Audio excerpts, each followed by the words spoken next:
¿No? Pues bien, habíamos visto la semana pasada que el curso de confirmación lo que busca es confirmar la fe de bautismo desde una interpretación, en este caso, desde la Iglesia luterana, ¿ya? Desde lo que es la teología luterana. Y por ende, es importante para mí, al menos, como siempre lo explico, es vivir el proceso. El objetivo no es solamente la confirmación, sino vivir el proceso de instrucción religiosa en donde cada uno de nosotros puede ir viendo aquellas cosas que necesita conocer para vivir una vida de fe consciente de lo que creemos y de lo que no creemos, ¿no? Y de cómo eso nos hace ser parte de una comunidad, ¿sí? Ahí ya se ve un poco. Muy bien. Para poder entender bien cómo funciona nuestra visión de la fe, es importante que entendamos el ser humano como un ser religioso, ¿ya? Esto significa que, según la historia, conocemos el Homo sapiens, el Homo erectus, ¿no es cierto? Las distintas etapas en cómo el ser humano ha ido encontrando la forma de meterse en un mundo en donde necesita capacidades distintas. Aprendemos a usar herramientas, aprendemos a hacer armas, aprendemos a asar animales, aprendemos a cazar, aprendemos a recolectar, y así el ser humano, a lo largo de su historia, va buscando caminos que lo llevan a sobrevivir en un mundo que muchas veces es sumamente inhóspito, y en otros momentos que lo invitan a comprender cómo funciona el mundo, ¿ya? La religiosidad humana no la inventa Jesús cuando llega al mundo, ni tampoco Abraham ni Moisés. La religiosidad humana es parte de la realidad del ser humano, de nuestro ser religioso, ¿ya? Y muchos estudios hablan del homo religiosus, es decir, de un ser humano que está dispuesto hacia la experiencia religiosa. Una experiencia religiosa que es diversa, que no es igual para todos. No va a ser nunca la misma experiencia religiosa que va a tener una tribu en Australia con una que va a estar en el norte de Europa, por ejemplo. Unos en el desierto y otros en la montaña con nieve. Ni tampoco va a ser igual a una en el Amazonas, con pura humedad y selva. ¿Por qué?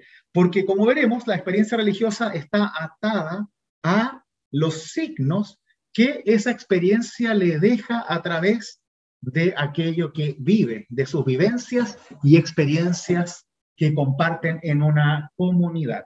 Y desde ahí empezamos a comprender esto como lo llamamos sagrado.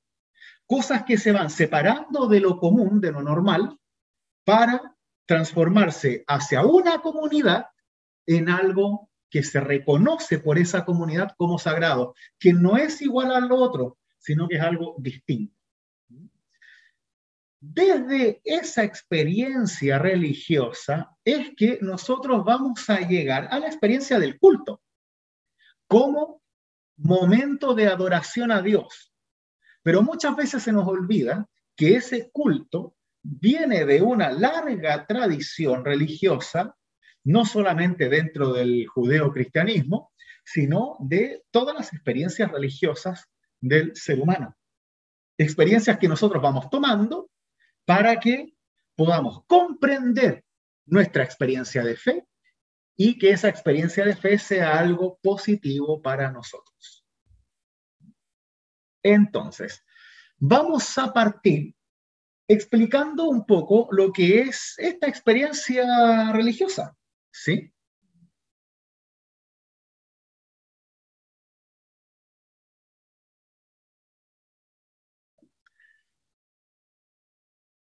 Es muy relevante. Cuando vemos los escritos bíblicos más antiguos, vemos que hay elementos de la naturaleza que provocan la pregunta del ser humano. Por ejemplo, la zarza ardiente de Moisés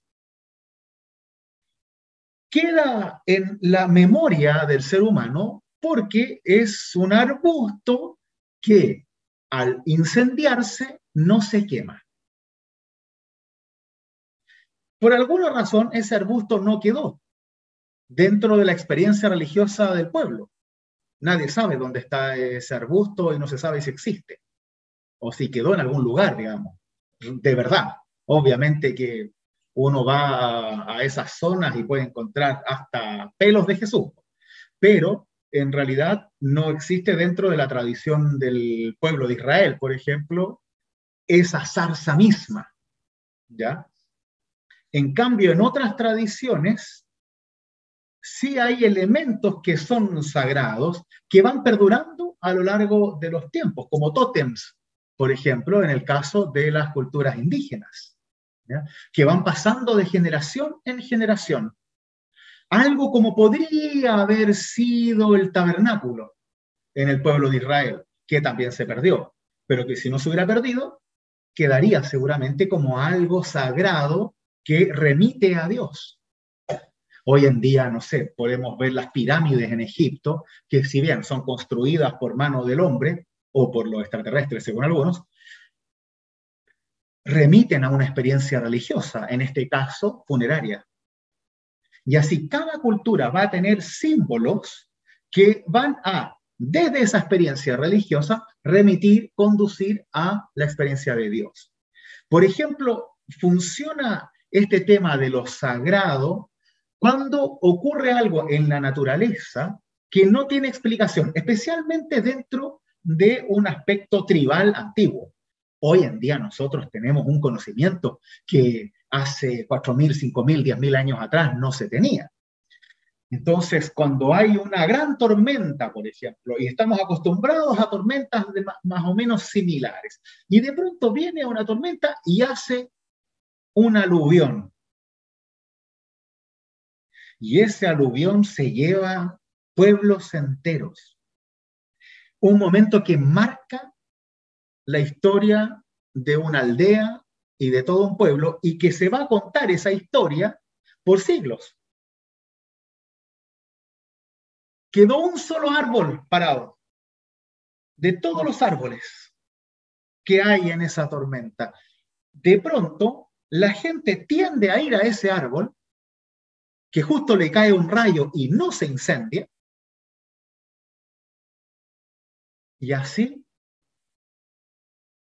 de pronto las personas empiezan a rodear ese árbol después cuando se juntan con sus hijos, y cuando cuentan la historia, la cuentan alrededor de ese árbol, porque fue el árbol que sobrevivió.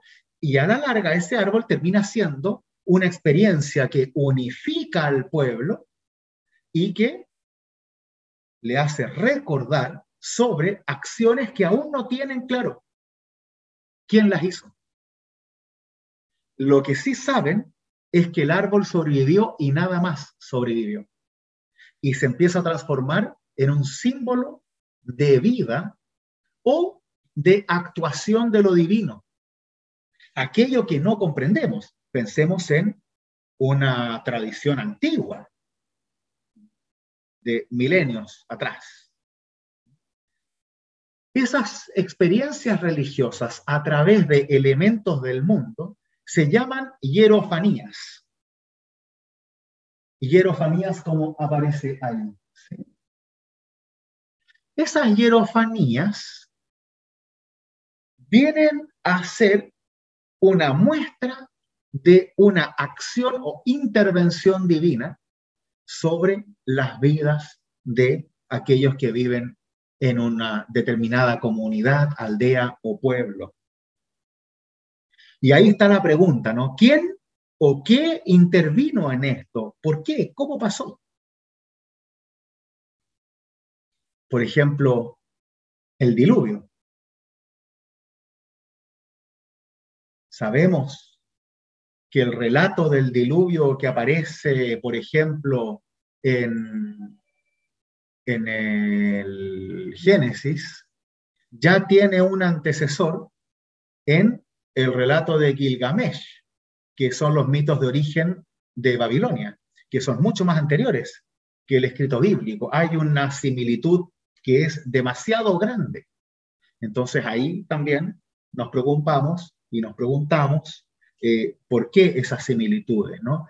Porque ambas tradiciones tenían la experiencia del diluvio como algo real, que ya habían sufrido, y más encima de una zona común.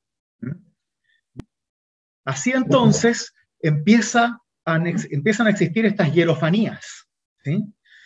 Se entiende la hierofanía como una manifestación de lo divino, es decir, hierofanía, hiero es sagrado en griego, y fanos refiere a una revelación, de ahí viene epifanía, una revelación que viene de lo alto. ¿Sí? Una hierofanía es una manifestación sagrada, es algo que una comunidad determinada entiende como sagrado. ¿Sí? En este caso, ese árbol que les contaba en este ejemplo inventado, se viene a transformar, se convierte para la comunidad en un árbol sagrado, es importante, reúne a la comunidad y le da identidad a esa comunidad. Exactamente de la misma forma funciona un templo. Ya no cae con un rayo ni nada por el estilo, pero ese templo que se construye por manos humanas viene de a poco a dar identidad a esa comunidad a la cual abriga.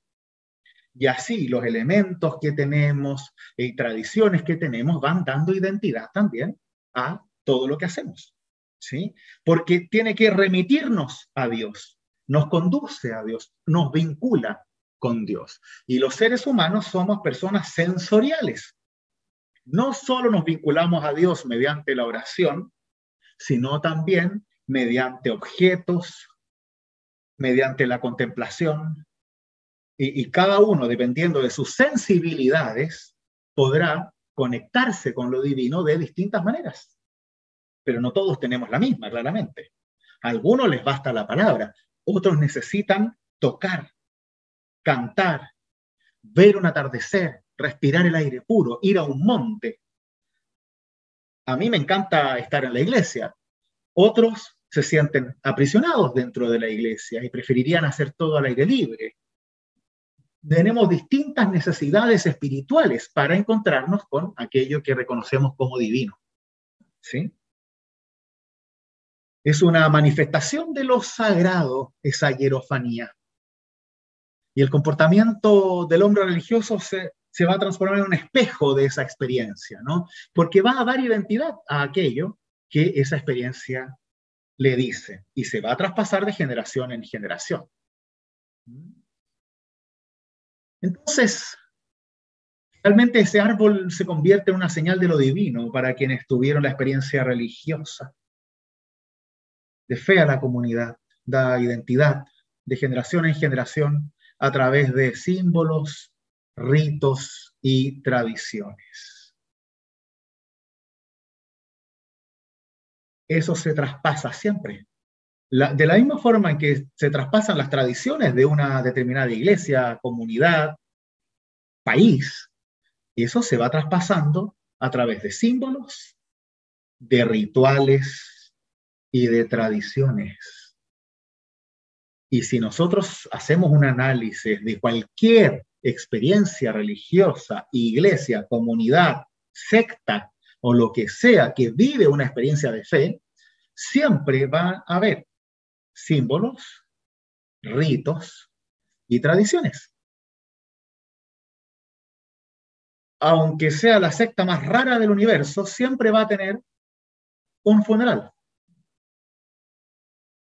Funerales es el único rito, por ejemplo, que existe en absolutamente todas las culturas humanas que han existido hasta el día de hoy. No existe cultura humana que no tenga un rito funerario. Porque hay algo que necesita encontrar un camino para la comprensión. Por supuesto que matrimonios, ritos bautismales o de iniciación, No todas las culturas las tienen porque no todas las necesitan, pero por alguna razón el funeral sí, porque debemos remitirnos a lo divino o a la experiencia de lo sagrado para poder dejar ir a nuestros seres queridos. Y eso lo hacemos mediante rituales, símbolos y tradiciones que van quedando de generación en generación. Así nacen las religiones, todas, incluyendo la nuestra. Por eso, cuando empezamos a entender desde la base lo que es la fe misma,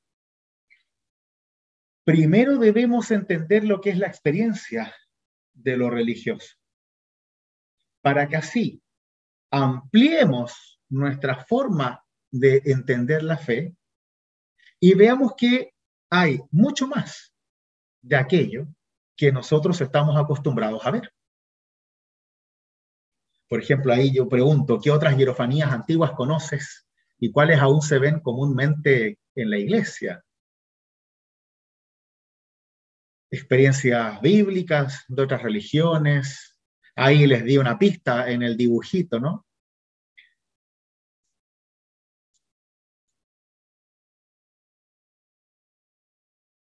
Porque siempre una experiencia de fe va desde lo antiguo a traer consigo algo que se llama mito de origen, lo cual significa que son experiencias que buscan explicar el por qué las cosas existen, por qué suceden y por qué son. Y sobre todo, quién las hace. Y así vamos acercándonos a la comprensión de lo divino desde la experiencia de lo humano. Por ejemplo, ¿por qué existe el arco iris? Claro, una respuesta de Dios para confirmar que nunca más va a haber un diluvio. Entonces el arco iris tiene un significado para los judeocristianos de una promesa de Dios. Cada vez que yo veo un arco iris, debo automáticamente pensar en que Dios me ama, en que Dios no va a mandar calamidades al mundo, en que Dios no va a exterminar al ser humano, aunque todas las teorías apocalípticas me lo digan. ¿Por qué? Porque Dios en el diluvio puso ese arco iris para recordarnos a todos y a todas las futuras generaciones que amaba a su pueblo y que no lo iba a destruir. Y eso para nosotros se transforma en una hierofanía, en un elemento sagrado del mundo que quizás para otra tradición no significa nada. Para alguien es solo vapor de agua que se mezcla con el sol y produce distintos tipos de colores. Para nosotros es señal de la promesa de Dios. Y eso es lo que nosotros creemos como cristianos. Otros no. Y así un montón de otras cosas. La experiencia del diluvio, la cruz de Cristo. Y si hacemos un repaso por la Biblia, vamos a ver distintos elementos que automáticamente nos remiten a Dios. Como la cruz, por ejemplo. La circuncisión. La circuncisión como un ritual, claro, que firma un pacto con Dios, ¿no? Así es, el bautismo, hablando de rituales.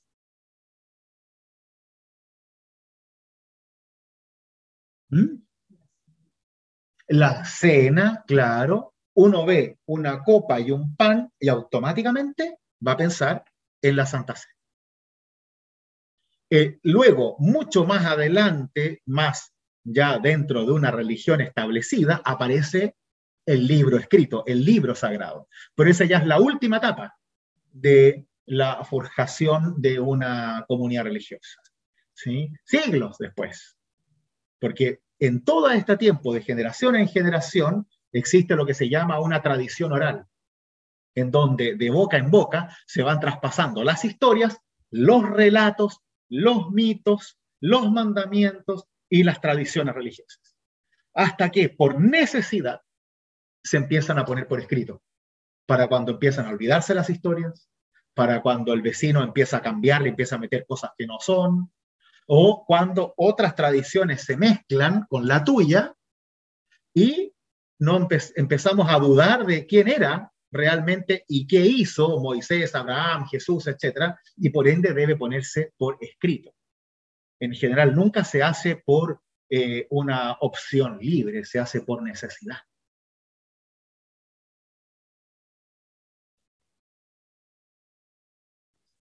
Así entramos a lo que es la experiencia de lo sagrado, que es aquello que nos remite a lo divino, que nos lanza hacia una comprensión de lo divino, que no es lo divino en sí mismo, sino que es lo que nos conduce hacia Dios.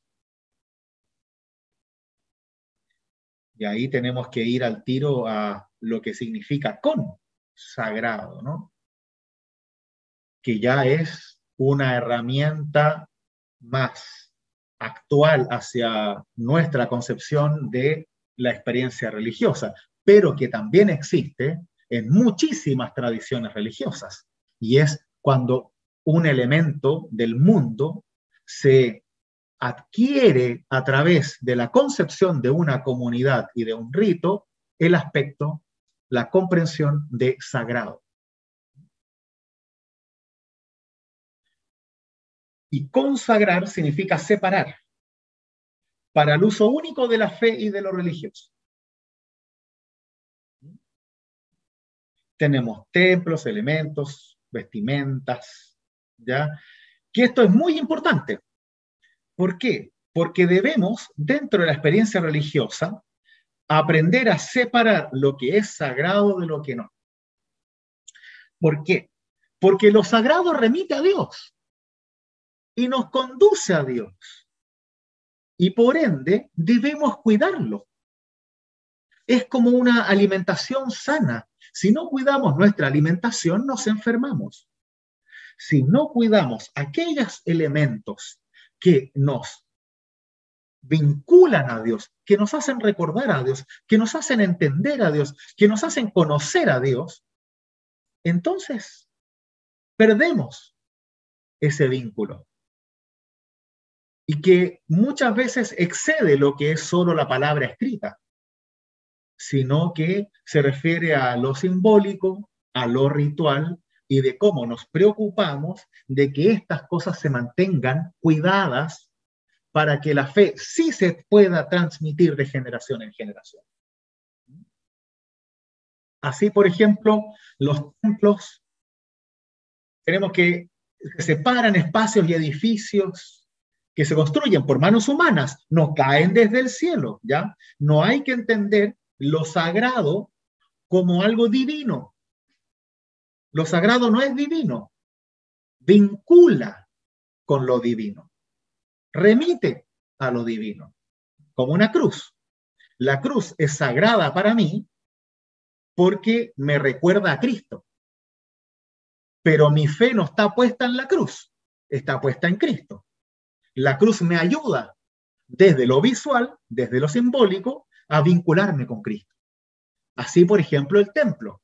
Si se quema la iglesia, yo no pierdo la fe. Pero la iglesia, al menos a mí, me ayuda a vivir mi fe. ¿Sí?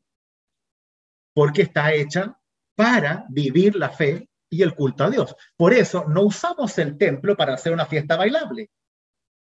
Usamos el templo para Dios. Y aunque algunas pocas veces tengamos que usarlas para actividades de la comunidad que no ciertamente tienen un estricto labor con respecto a la adoración, como va a ser un bingo, por ejemplo, que personalmente me carga, porque no se cumple con el objetivo del templo, que es para el uso de la adoración de la comunidad.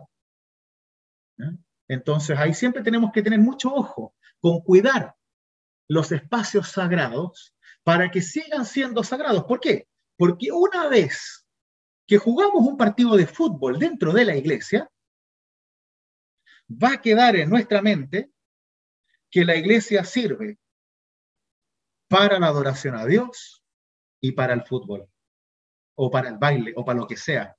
Y en ese momento vamos perdiendo lo sagrado. Porque quizás para mí, que ya tengo mis temas resueltos, no va a generar un problema. Pero para mi hijo, que le encanta el fútbol, lo primero que va a querer es, en vez de venir a hacer el culto, va a querer venir a jugar a la pelota a la iglesia con sus amigos. Y para él lo normal va a ser que en la iglesia también se juega la pelota, no se hace solo el culto. Y ahí empezamos a disolver aquella fuerza sagrada que nos remite a Dios. Lo mismo sucede con los elementos litúrgicos, ¿ya? Son objetos que se utilizan dentro del templo, usualmente también se sacan, para la conexión con Dios y para servir como medios de gracia, medios en los cuales Dios transmite su gracia, como los sacramentos. Entonces tenemos el altar, la pila bautismal, el púlpito, los cirios, las velas, cruces, símbolos, el cáliz y la patena de la Santa Cena, los paramentos. Todo eso son consagrados a Dios para el uso. Si la iglesia mañana desaparece, yo no puedo llevarme el altar y usarlo como mesa en mi comedor. El altar es un altar y tiene que ser siempre un altar. ¿Por qué? Porque ha sido consagrado para ello. Y repito, el altar no es Dios. El altar me remite a Dios. Si yo uso el altar para jugar cartas, en mi comprensión de la experiencia religiosa, ese altar pierde su sentido de lo sagrado. Y cada vez que perdemos el sentido de lo sagrado, nos vamos desvinculando a la idea religiosa. ¿Por qué? Porque somos personas simbólicas, emocionales, sensibles, y no creemos en Dios solo por el intelecto. También creemos por la pasión, por llorar, reír, tocar, sentir, abrazar. Hay unas cruces, por ejemplo, que se da a los enfermos que tienen la forma de la mano, ¿no? Para que se aprieten. Es una cruz con la forma de los deditos y que sale por el medio. Y es una experiencia muy, muy rica. Esa siempre lo usábamos con Montserrat, porque te hace poder apretar cuando sientes dolor. La cruz de Cristo y encontrarte con Dios de alguna forma en ese dolor, como sea. Para uno puede no ser tan importante, para el que sufre y necesita apretar algo, empieza a transformarse en lo único que tiene, porque no puede mirar la Biblia para leerla, siente demasiado dolor para escuchar consejos, y lo único que puede hacer es apretar algo. Y ahí vemos experiencias que luego esa cruz se va a transformar en algo sagrado para siempre en su vida. ¿Por qué? Porque fue un símbolo que le remitió a Dios y a la experiencia de Dios en su vida.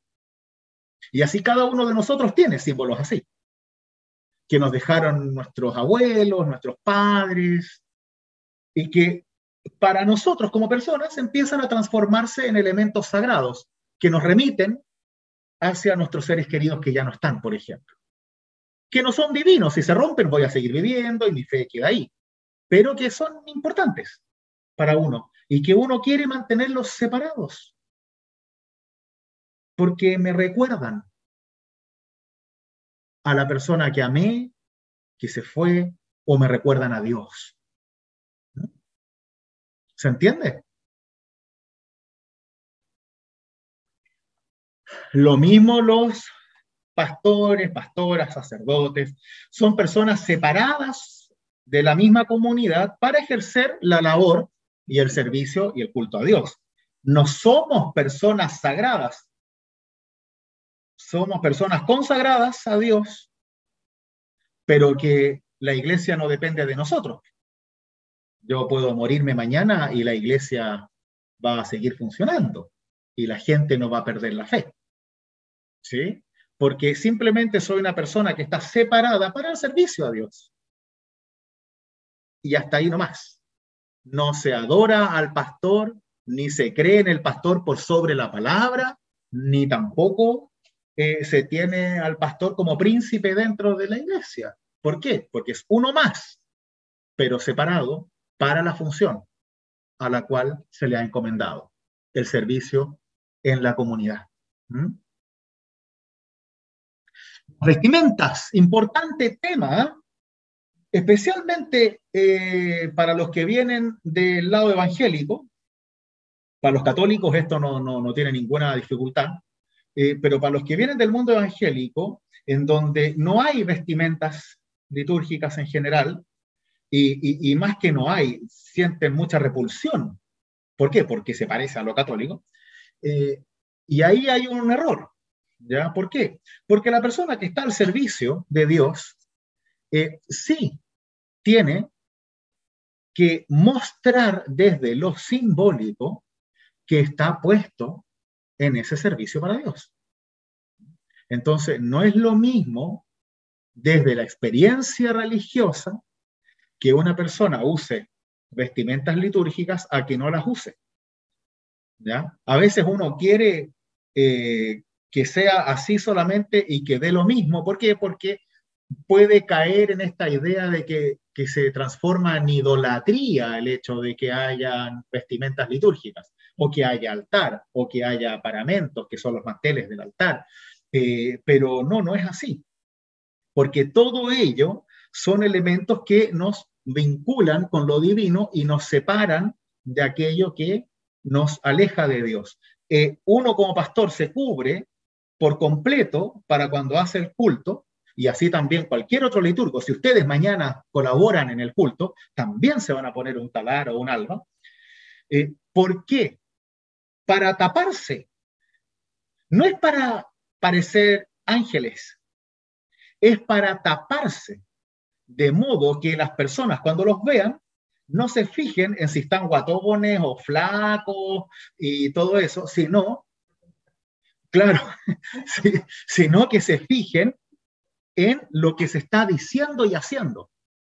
Por eso el talar es grande, para que haya la menor posibilidad de que la persona se distraiga con mi bello cuerpo, sino que se conecten con Dios a través de lo que uno está haciendo al servicio de Dios y no con uno mismo.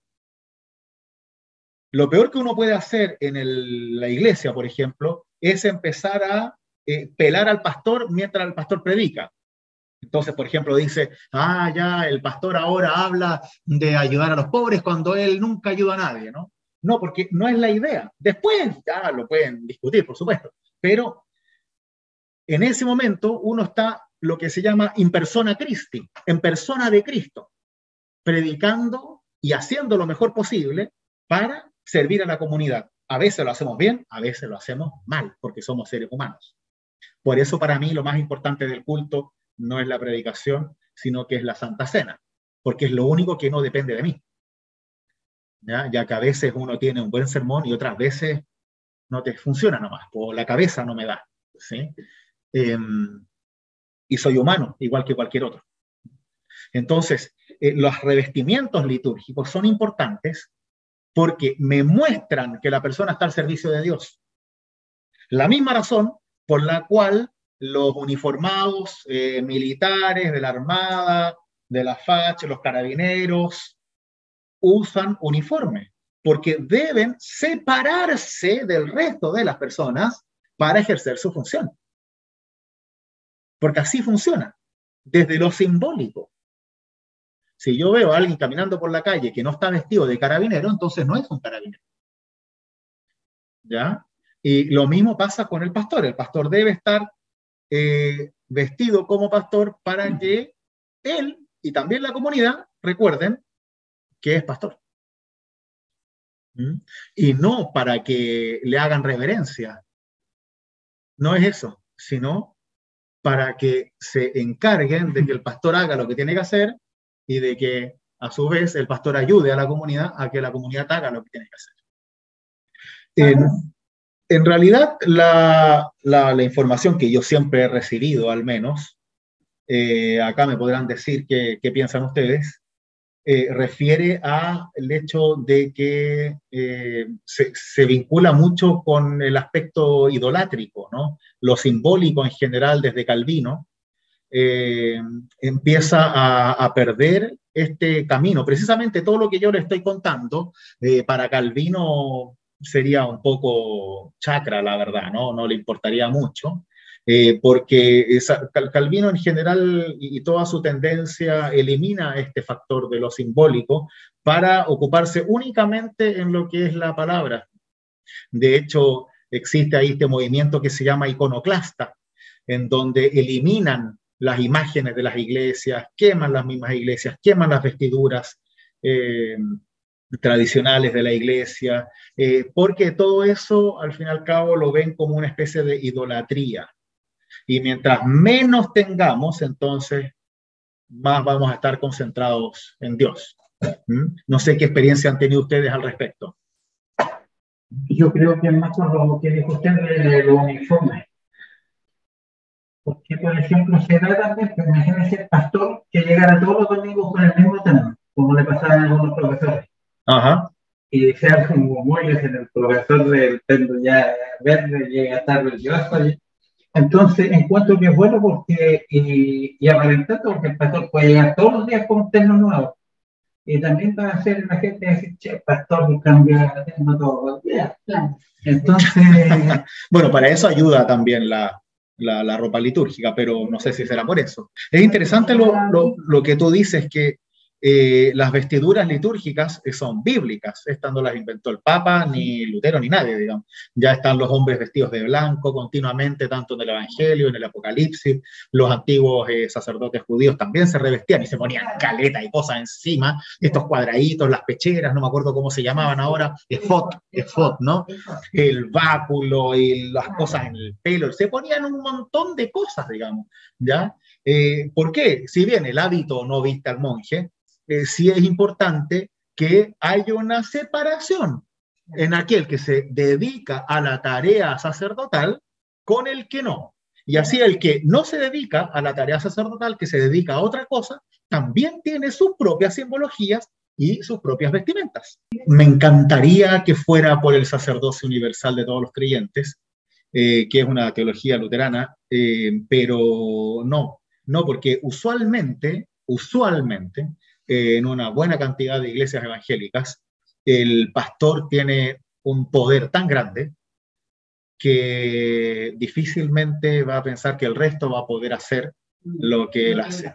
Claro, un poder económico. De hecho, tengo un amigo que es abogado y siempre me dice que eh, los estatutos de las iglesias evangélicas, especialmente estas pequeñitas, ¿no?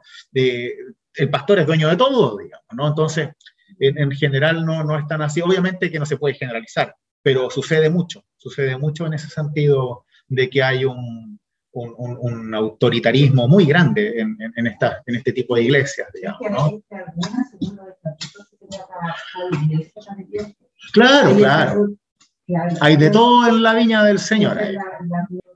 Bueno, desde el término de lo sagrado nos preguntamos qué pasa con lo profano, ¿no?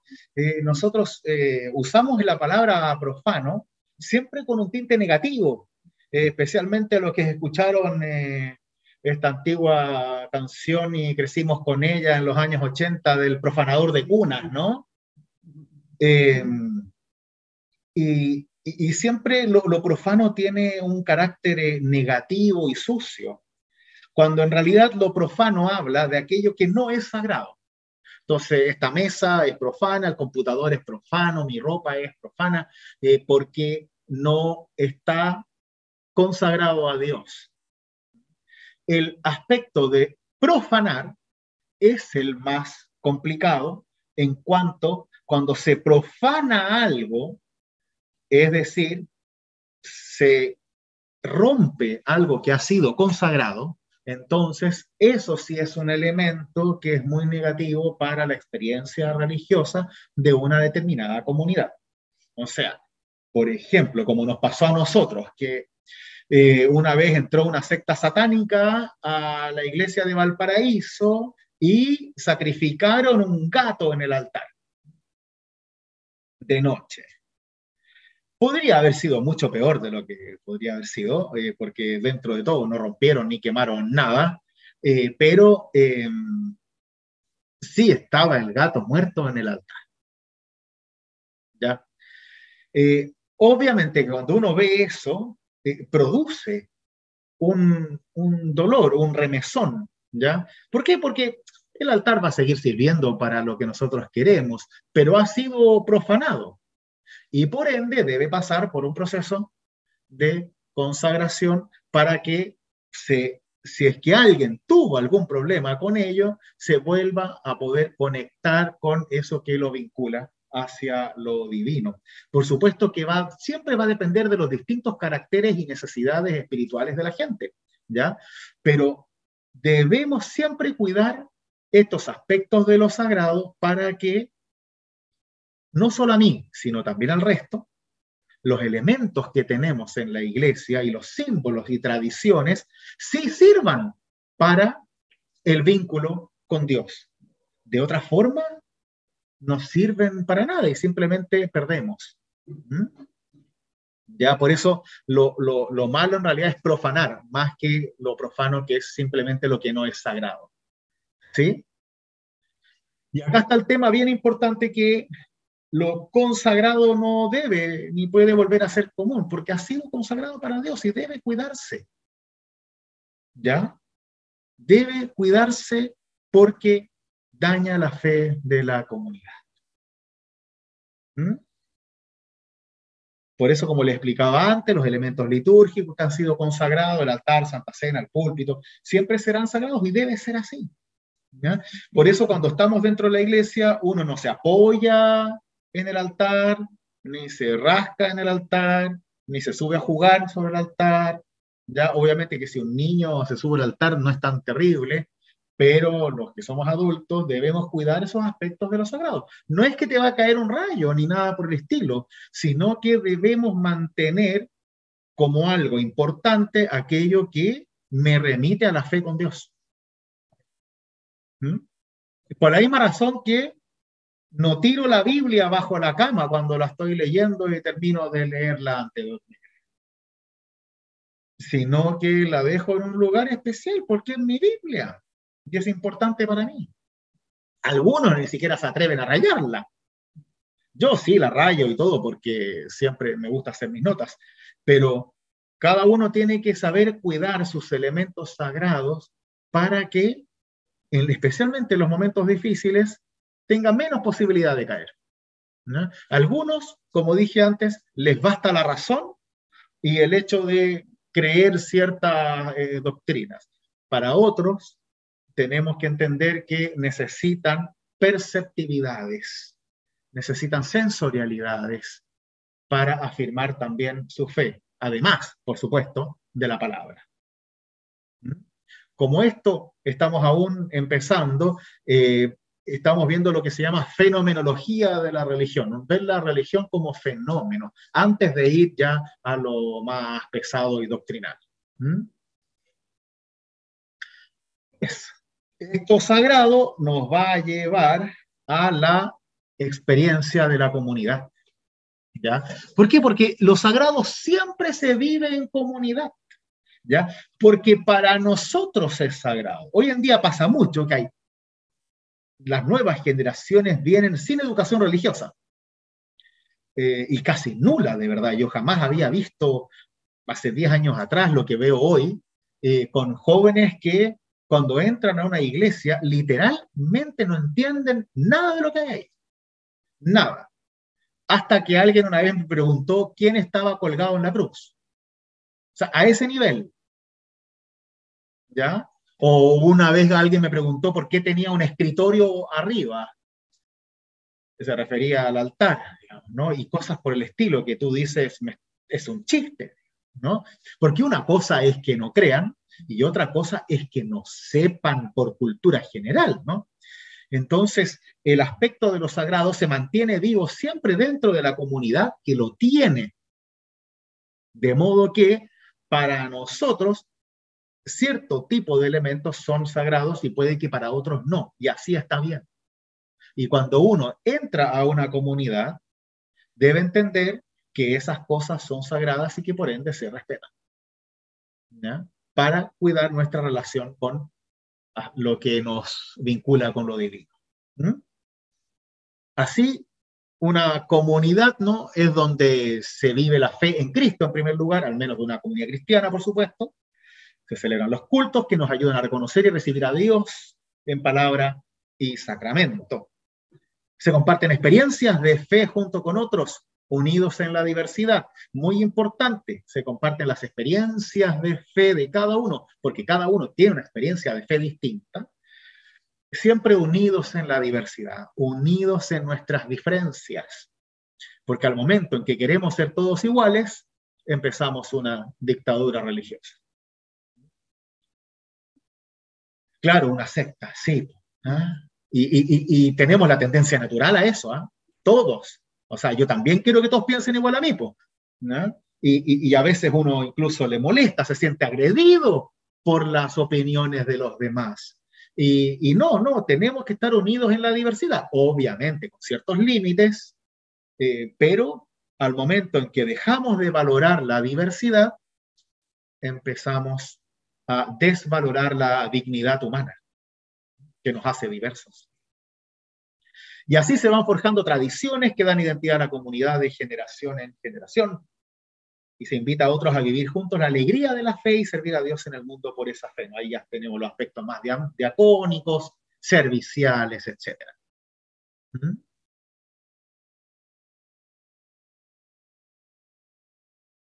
Bien, vamos a ver estas preguntas, ¿no? Ya que vamos a entrar al aspecto de lo que nos lleva lo sagrado hacia el mismo culto. Y por ende, voy a dejar de presentar completamente.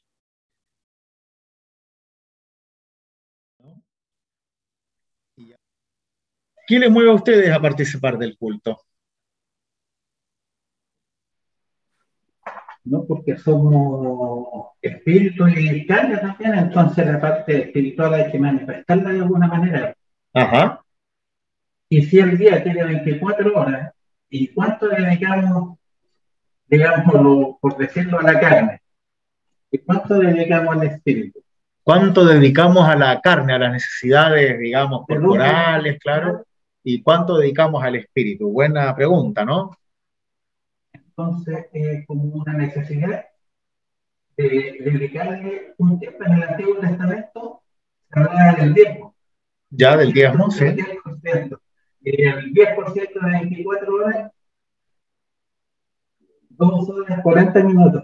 Ya. Debiéramos de darle, aunque es algo... Mira, vamos a hacer cultos de 2 horas 40 minutos, entonces, recomendación de Alex. ¿Ah? Me parece, ¿ah? Me parece, ya. Karen, ¿quieres decir algo? Sí, a mí me encanta ir al culto porque me gusta mucho oír la palabra de Dios y el entendimiento que me da. O sea, me siento, o sea, no sé, lo siento mucho en el corazón y me encanta porque, porque es un momento también que le dedico, aunque sé que siempre está conmigo. O sea, es el momento de la comunidad de regocijarse en Dios. Ajá. Genial. Muchas gracias por compartirlo. Tú, antes de asistir acá, Karen, ¿ibas comúnmente a la iglesia también en Venezuela o acá en Chile? Eh, bueno, yo fui por muchos años a la iglesia católica, pero luego de verdad que me alejé mucho. Ya. Y para mí ha sido esta oportunidad un reencuentro estupendo, o sea, que me llena muchísimo y por eso asisto y le doy prioridad antes que cualquier otra cosa. Ajá. Perfecto. Gracias, Karen. Sarita. Yo creo que como personas tenemos una necesidad, como decía un poco Berta, la necesidad de Dios, necesidad de algo, de creer en algo. Cuando yo era chica, esa necesidad no la tenía, bueno, como niña. Claro. Me llevaba una obligada a misa, me cargaba, no le encontraba sentido escuchar al cura. Me pasaba lo mismo, también me llevaban obligado a la iglesia. Es horrible, no, es que te dolía hasta la uña para sí. Pero con el tiempo me fui dando cuenta que no era tan sin sentido lo que el cura decía, que podía sacar cosas interesantes, poner la atención 5 minutos, me cambiaba de repente algunas ideas que tenía. Y finalmente le fui viendo una cosa más utilitaria, digamos. Ya. Seguí creciendo y empecé a sentir una necesidad, y ahí la necesidad de, ¿sabes qué? Algo me falta, algo necesito. Y empecé a ir a la iglesia buscando ese algo. Bueno, pues conocí, pero llegamos acá a la iglesia luterana en esa misma búsqueda, ¿sabes qué? No, nada me llena. Quiero que algo me llene, algo me hace falta. Escuchar la palabra de Dios, y la verdad es que a mí me gusta venir al culto por dos razones. Uno, porque encuentro lo que me falta, me llena, y sentirme parte de una comunidad. Que yo creo que eso era algo que me faltó durante mucho tiempo. Sentir que formo parte de algo. Claro, sentir que, ser parte de una comunidad. Exacto, que junto con otras personas puedo compartir mi experiencia de fe, puedo conversar y como te digo, siento que esa necesidad ya la cubre. Perfecto, perfecto. O sea, hay una necesidad de ser parte, una necesidad espiritual, personal. Ajá. ¿Logras entrar en contacto con tu espiritualidad, tu experiencia de fe en el culto? ¿Sí? ¿Sí? ¿Se conectan?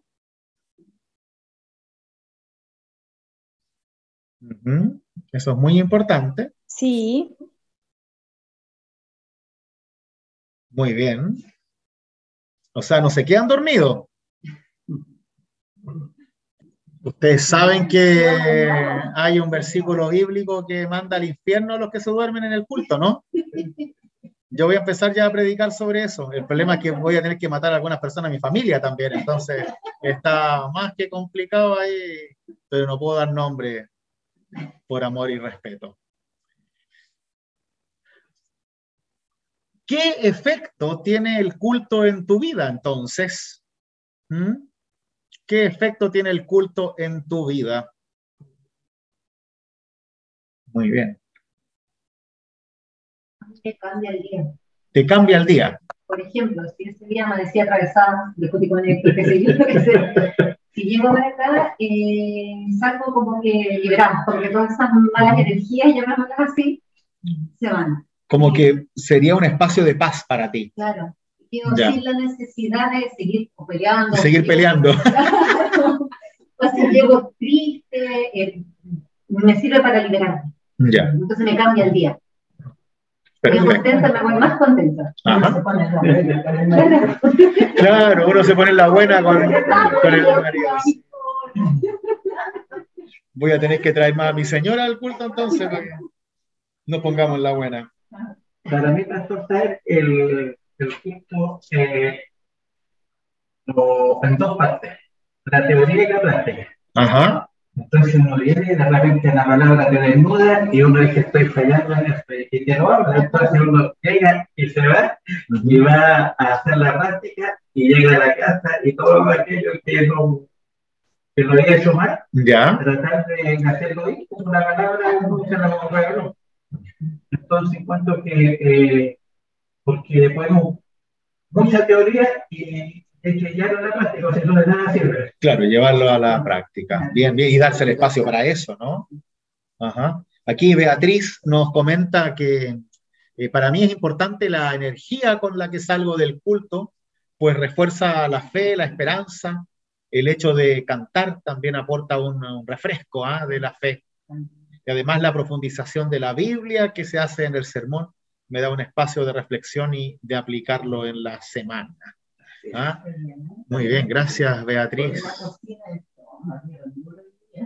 ¿A dónde? Cuando ustedes van allá. Chuta, ya.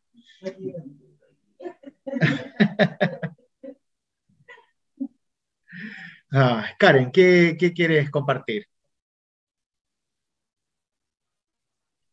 No, decía que comparto mucho con lo que dice Beatriz.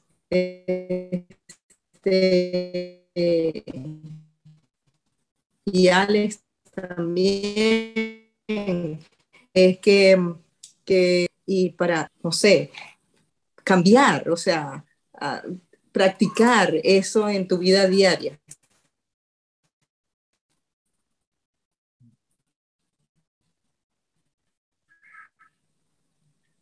Sí, claramente tiene que ver con esta necesidad de aplicarlo, ¿no?, a la vida cotidiana. Así es, así es.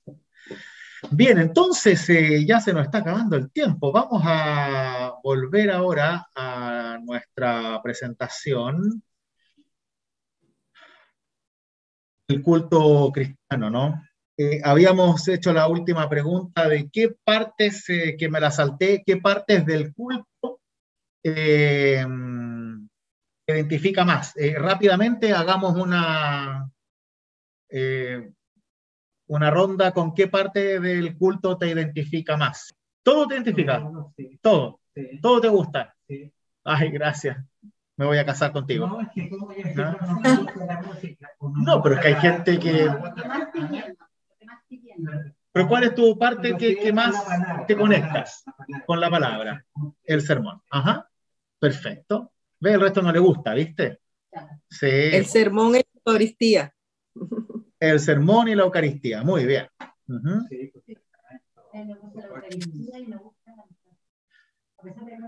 Ya. Sarita, cantar y la Santa Cena. Muy bien.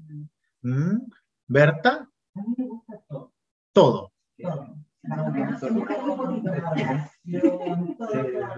Pero ¿dónde te conectas más en tu necesidad espiritual? En el sermón. Ajá. Ya. Y también en el canto, Ajá. porque también son oraciones. Claro, claro. Y que canta ahora 2 veces, ¿no? Bueno, como ya saben, para mí la Santa Cena es lo más importante que existe en el universo. Muy bien, pero siempre se ve que cada uno de nosotros, como creyentes, tenemos una sensibilidad distinta, ¿no? Y hay algunos que necesitan tocar y sentir más, otros necesitan expresar más. Por ejemplo, yo conozco a gente que el canto es lo que más le gusta, por ejemplo, y hay otros que prefieren escuchar y razonar más, ¿no? Obviamente que también depende de la tradición de cada uno, pero en general es muy importante que veamos que hay distintas partes del culto que ciertamente a uno le generan una respuesta espiritual ante unas necesidades espirituales que son mejores o sea, que son más importantes que otras, más profundas. Y así como resumen del culto cristiano, Beatriz, ¿tú quieres compartir cuál es tu parte favorita? No te puedo leer porque estoy poniendo la pantalla. Sí, bueno, la Santa Cena y el sermón. Y a mí en la iglesia de Santiago, la iglesia luterana, cantaban otro Kyrie eleison que me hacía llorar. Era así demasiado conmovedor. No lo voy a cantar porque mi voz no soy tan afinada.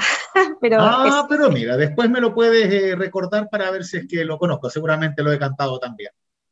Ya, pastor. Gracias por decirlo. Eso es unidos en la diversidad, ¿no? Claro, a mí me pasa con ciertos himnos que también generan algo en mi corazón y que otros no. Mira, que increíble, nunca lo había pensado eso. A mí me pasa exactamente lo contrario. Claro, yo no, cuando veo la Santa Cena no pienso en el sufrimiento de Jesús, sino que solo pienso en tengo a Dios para mí. O sea, y es como que ya quiero tenerlo, así, y por eso me tomo todo el tiempo del mundo, porque realmente es Dios para mí, ¿no? Entonces, pero qué importante es como cada uno, ¿no? Sí. ¿Rodolfo? Sí, claro. Rodolfo, a mí me pasa algo también al final de la cena, cuando es como la bendición yo siento de repente como un calor y también me emociono, muchas veces también me salen las lágrimas en la parte de la bendición. Es como que se sintiera algo, como un calorcito. De hecho, la otra vez me pasó algo muy, muy fuerte, que andaba como un poquito indispuesta del estómago. Y ese día en la tarde, después de la bendición, yo dije, hoy quiero recibir como la bendición como sanadora, y se me quitó todos los dolores. Entonces yo decía, no, esta cuestión es como la fe al final. Pero yo siento de repente ese como calor, no sé, es una cuestión como una energía, como que me transporta a la época de los milagros para mí. Es como que con las manos hay algo que se conecta con la divinidad. Así es, exactamente. Y cada uno lo vive de la mejor forma que puede. Por eso es tan importante vivir el culto para bien y no para mal, ¿no? Aprovechar los espacios del culto para bien y no desaprovecharlos, ¿no? Por eso en nuestra iglesia damos el espacio en silencio, por ejemplo, para que la gente pueda orar y su propia necesidad, ¿no? Y cantamos, y así llegamos a las tres partes centrales del culto, ya que son una expresión de fe y de necesidad de Dios, ¿no? El culto parte con la confesión y absolución, porque es ahí en donde nosotros nos preparamos para poder recibir la palabra reconociendo que necesitamos de Dios. Y luego de esa palabra, encontrarnos con Dios mismo en el sacramento. Y por eso tenemos siempre, al menos nosotros, la Santa Cena todos los domingos. Por la cuestión básica de que mientras más recibamos a Dios, mejor. Y al menos en nuestra iglesia no se estila pensar que se chacrea el sacramento si lo hacemos siempre, porque siempre se le da la importancia que se requiere, al igual que se le da la importancia al sermón también que se le requiere, ¿no?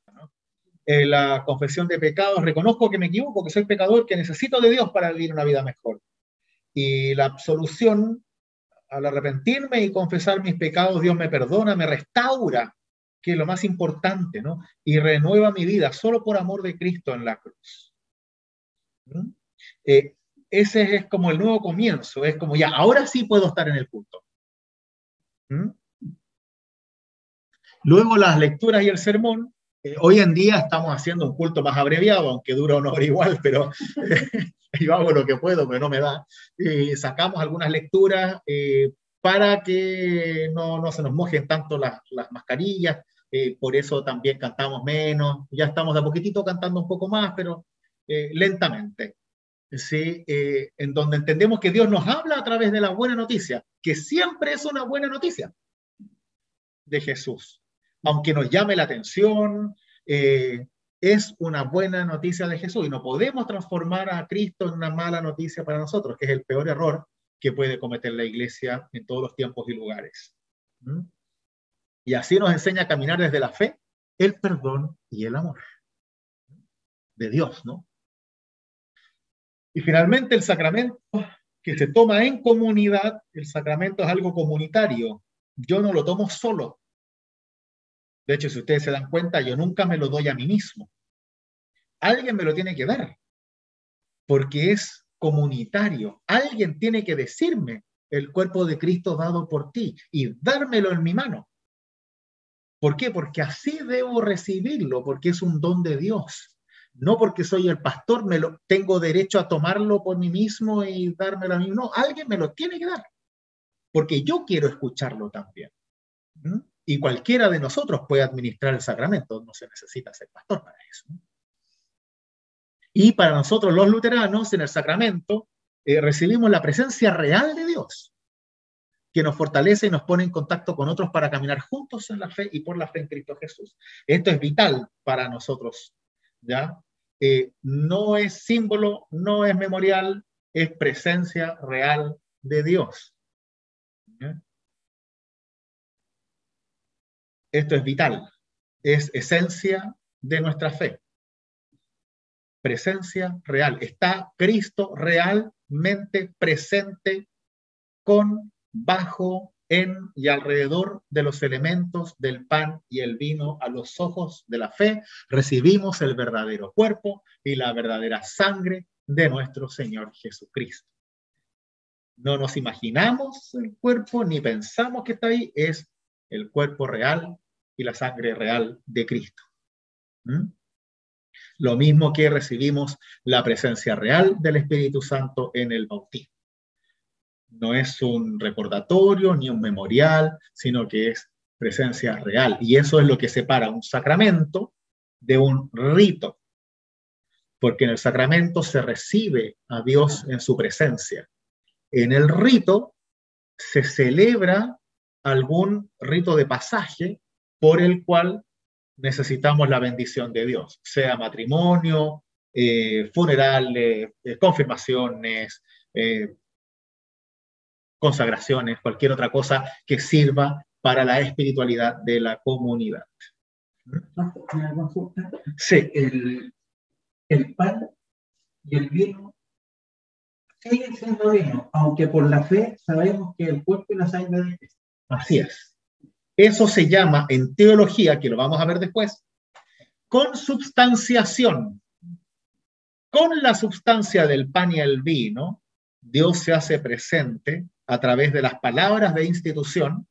Cuando se repiten las palabras de Cristo en la última cena, se hace presente realmente en el pan y el vino. El pan sigue siendo pan, el vino sigue siendo vino, porque están ahí, tú los ves, ¿no?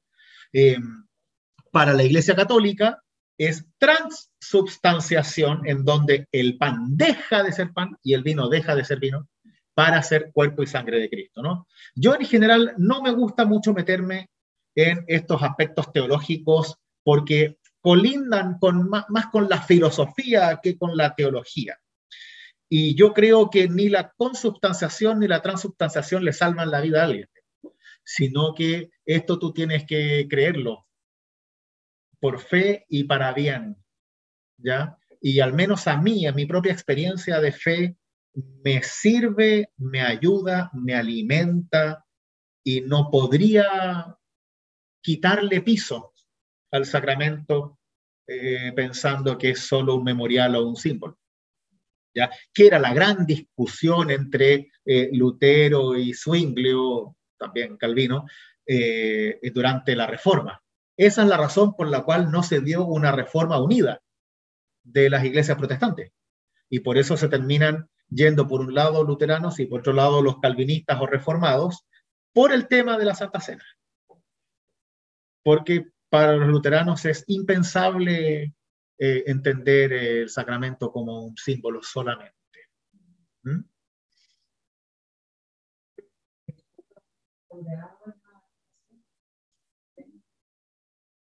Claro, claro. El tema es que cuando uno interpreta la palabra, si uno escucha lo que dice Zwingli, por ejemplo, y también tiene un punto válido, porque él dice que ya, aquí este es mi cuerpo que es dado por ustedes. Lutero dice, bueno, Jesús dice, este es mi cuerpo, entonces es mi cuerpo.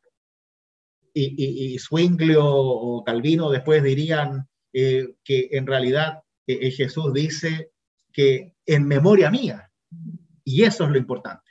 Entonces para Lutero va a ser, esto es mi cuerpo, y para Zwingli va a ser en memoria mía. Entonces lo importante es memorial de Cristo, no presencia real. Y hay peleas, luchas, muertes, escupitajos y todo eso. Sí, no, se dijeron de todo. Bueno, eso lo podemos ver después más adelante, pero fue duro porque es como que se sacaran la madre mutuamente el hecho de que uno no creyera lo que el otro sí cree, ¿no? Y lo mismo que para un católico, si alguien le dice consubstanciación en vez de transubstanciación, también es como, estás loco, ¿no? Porque para el católico en general, el hecho de tener el sagrario con el cuerpo y la sangre de Cristo, más que nada el cuerpo consagrado, es una presencia de Dios eterna, ¿no? Por eso tienen la llamita ahí y todo eso. Para nosotros, lo importante del sacramento es que se comparte en comunidad esa presencia de Dios. Y por ende, si no hay comunidad presente, entonces el pan se reserva el que ha sido consagrado, por lo mismo que yo les explicaba antes, porque ya fue consagrado, no se mezcla con el otro pan, pero yo no adoro el pan. Tiene que haber una comunidad reunida en nombre de Cristo para que ese pan vuelva a ser sacramento para nosotros. ¿Ya? Ahora, cada uno de nosotros, para que sepan, puede llevar el pan consagrado a cualquier enfermo y a cualquier necesitado. Y eso lo puede hacer cualquiera de ustedes. Y no tiene que ser consagrado de nuevo. ¿Por qué? Porque la comunidad la llevas tú hacia el enfermo, hacia el necesitado. ¿Mm? Y eso lo podemos hacer todos. Debemos hacerlo. Así que si algún día quieren llevar pan de comunión e incluso vino, yo acá tengo botellas, tengo de todo, cajitas para llevar el pan a los enfermos. ¿Ya? O pídanlo también. ¿Sí? Para que se les lleve. Es muy importante. ¿Mm? Como en la iglesia católica cuando tú vas a pedir agua bendita. Claro. Llevas la botellita con agua y el cura te lo bendice. Así es. Así es. ¿Mm? Ah. Muy bien, queridos, queridas. Se pasó corto, no sé, se me pasó corto. ¿Ah? Ya. Muy bien, muy bien. Entonces, cualquier cosa, por favor, sigamos en contacto. Voy a hacer una edición entonces de este video para ver si es que después alguno quiere después repasar en su hogar. ¿Ya? Muy bien, entonces les invito a tener un momento de oración y así nos ponemos en las manos de Dios para recibir su bendición. Oremos.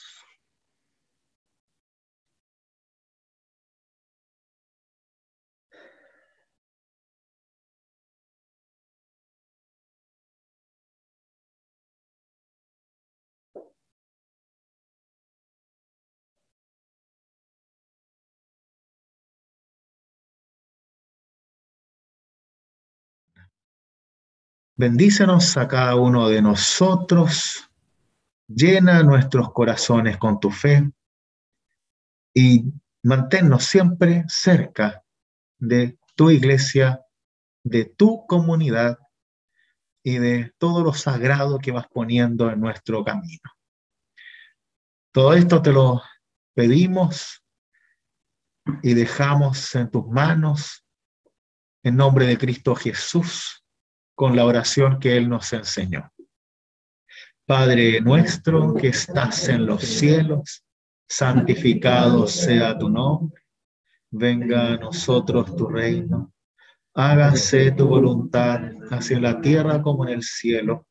El pan nuestro de cada día, dánoslo hoy, y perdona nuestras deudas, así como nosotros perdonamos a nuestros deudores. Y no nos dejes caer en la tentación, mas líbranos del mal. Porque tuyo es el reino, el poder y la gloria por los siglos de los siglos. Amén. Que el buen Dios, que es Padre, Hijo y Espíritu Santo, los bendiga y nos mantenga en la fe ahora y siempre. Amén.